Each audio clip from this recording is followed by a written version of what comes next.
sometimes in Python we have to work with such large integers like this, and if you add underscores in between like this, and it's pretty readable.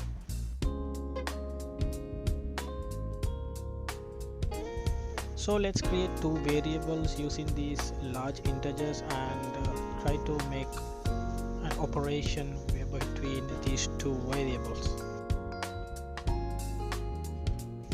And I created an answer variable, as you can see on the screen, and I do a multiplying mathematical operation, and let's try to print it. Here you go. The answer we get is also so confusing to read.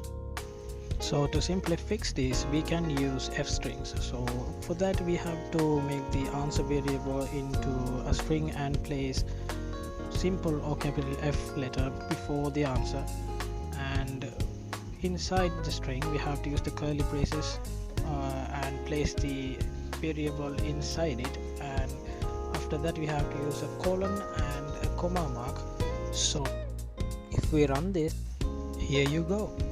Now it's pretty easy to read it.